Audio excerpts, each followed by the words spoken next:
Executives poured wine on black man at gala. Didn't know he owns their $800 million partner company. They say power wears many faces, but none more dangerous than the one people underestimate. In ballrooms lit by crystal chandeliers and champagne flutes, where billion-dollar decisions are made with smiles and silk handshakes, the wrong assumption can quietly destroy empires. Tonight's story exposes exactly how arrogance, racism, and careless pride collided in one glittering gala. And how a man everyone dismissed ended up holding the keys to an entire corporate kingdom. This is not just a story about money. It's about respect. It's about the silent power behind the loudest rooms. It's about how a single humiliating moment, fueled by ignorance, triggered a chain of events that wiped out careers, collapsed boardrooms, and rewrote ownership structures overnight. Our story centers on a black man who arrived quietly, dressed simply, and said very little. Yet secretly owned the $800 million partner company that three powerful executives depended on for their very survival. None of them knew. None of them asked. And all of them would regret it. What started as careless laughter became a corporate disaster. What began as spilled wine became spilled secrets. And what was meant to be a night of celebration became a turning point that would haunt boardrooms across 3 countries. So sit back. Listen closely. And prepare for a story that proves real power doesn't announce itself, it waits. Now let's step inside the gala where everything went terribly wrong. The Grand Halcyon Hotel shimmered beneath a velvet night sky, its towering glass walls glowing gold against the city skyline. Inside, violin strings floated through the air, blending with soft laughter, clinking glasses, and the hushed confidence of people who controlled more money than entire nations. The annual Crestline Global Investment Gala was where alliances were forged, fortunes were announced, and reputations were quietly dismantled.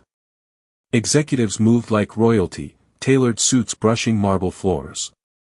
Servers glided between tables carrying silver trays stacked with crystal wineglasses, each pour costing more than some people's monthly rent.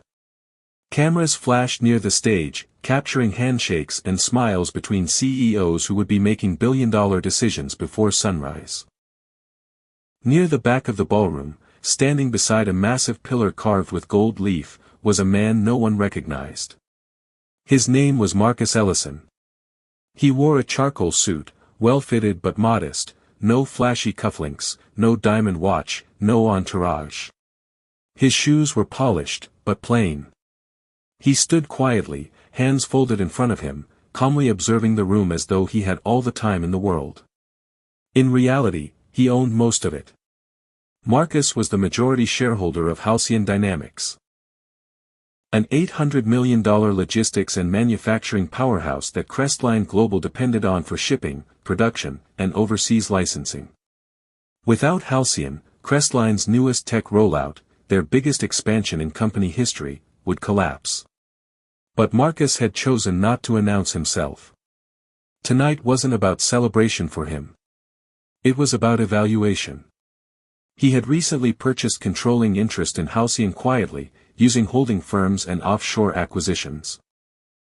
Very few people knew his name yet. Fewer still knew that he had the authority to freeze Crestline's operations with a single signature. He was here to see who he was really partnering with. Across the ballroom, 3 executives dominated the center table. Gavin Ross, Crestline's arrogant CFO. Elaine Mercer, their Chief Operations Officer. And Robert Hale, the loud, silver-haired VP of Corporate Strategy. They were already several glasses into the evening. Their laughter carried farther than it should have. Their table sparkled with oversized crystal goblets and expensive cigars, their voices soaked in entitlement. Gavin leaned back, swirling red wine lazily. "Look at this place," he said smugly. "Power everywhere." Robert chuckled. "And yet we still get random nobodies sneaking in." Elaine tilted her head, scanning the room, her eyes landing on Marcus standing quietly near the pillar. "Who is that?" she muttered. "He looks like he wandered in from valet."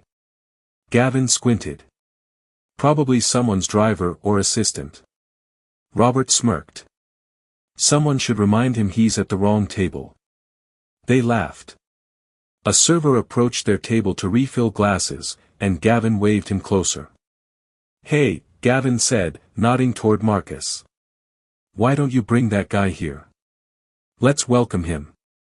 The server hesitated, then reluctantly walked over to Marcus and gestured politely. "Sir, they'd like you at their table." Marcus smiled calmly and followed.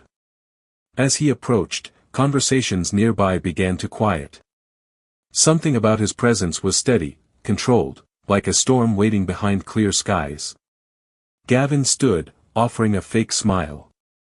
"Well, hello there," he said, raising his glass. "Did you get lost?" Marcus returned a polite nod. "Just attending the gala." Elaine leaned forward. "And you are?" "Marcus," he said simply. Robert chuckled loudly. "Marcus what?" "Ellison." They exchanged glances. "Never heard of him." Gavin smirked. "So Marcus, which company are you with?" Marcus paused for half a second. "I'm observing." That was all. Robert burst out laughing. "Observing? This isn't a museum." Elaine rolled her eyes. "Did you sneak in?" Marcus's voice remained calm. "No." Gavin lifted his wineglass dramatically. "Well, cheers to the observers of the world."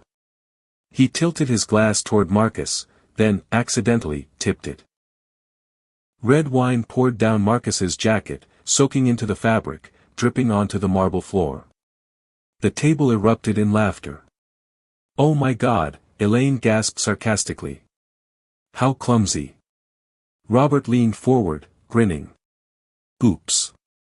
Marcus looked down at his stained suit, then slowly back up at them. He did not raise his voice. He did not shout.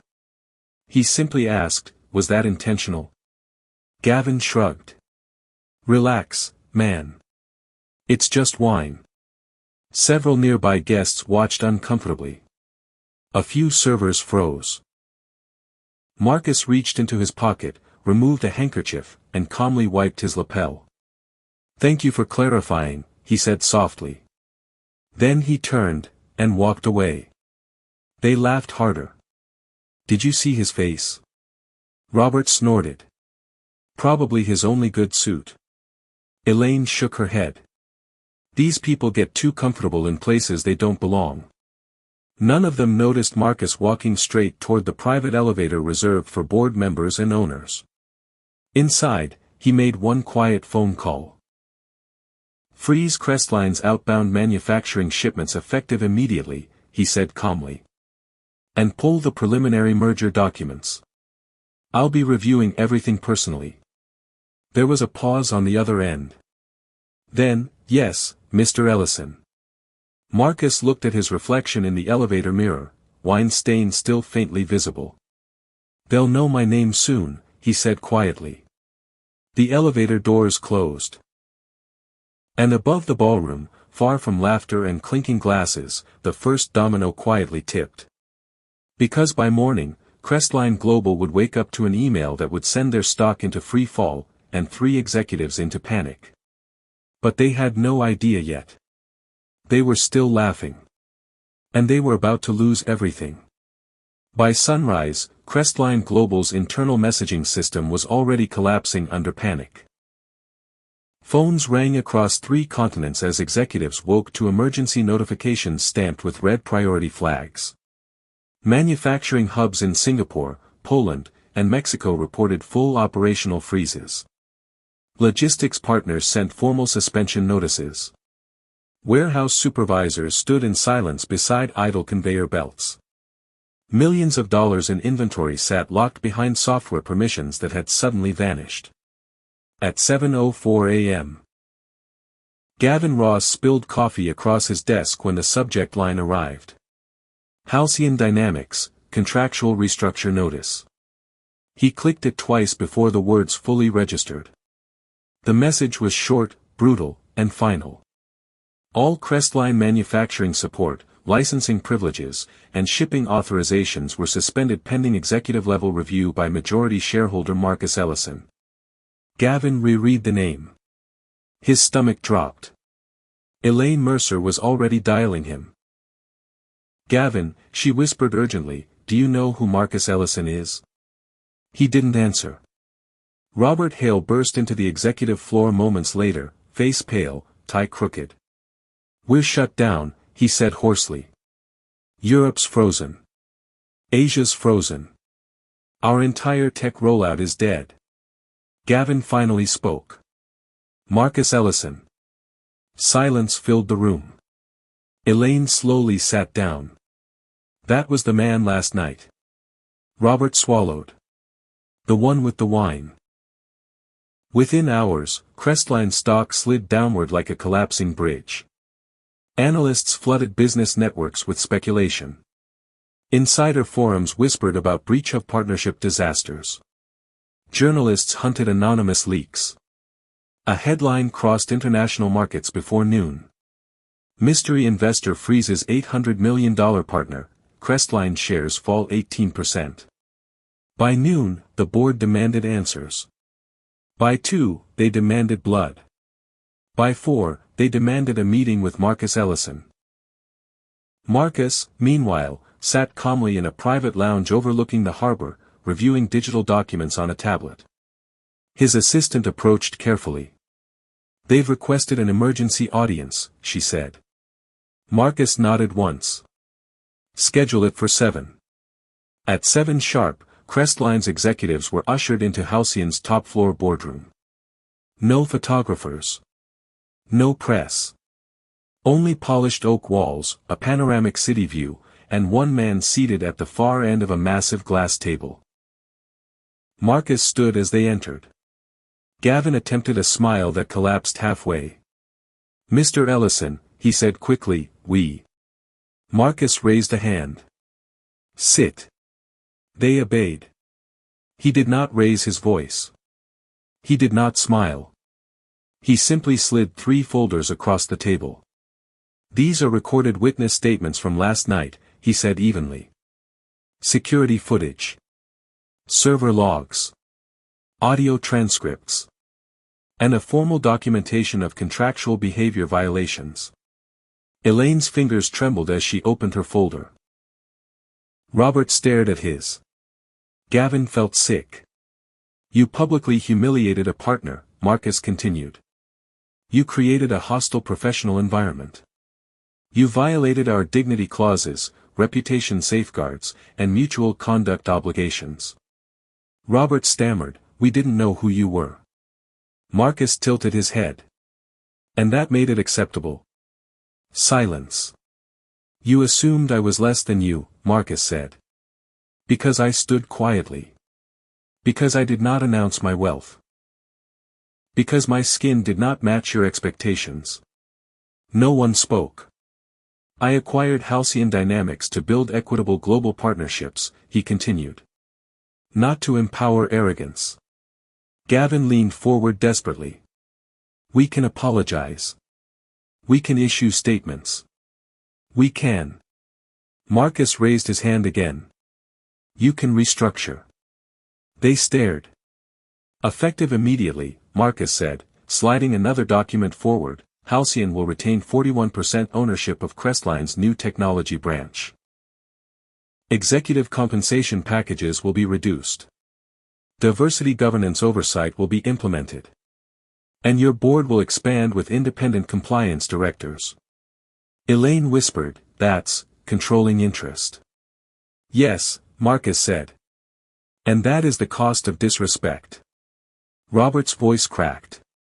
"If we don't agree." Marcus looked out the window at the city lights. "Then Crestline dissolves within 8 months." He turned back to them. "You require Halcyon. Halcyon does not require you." They signed.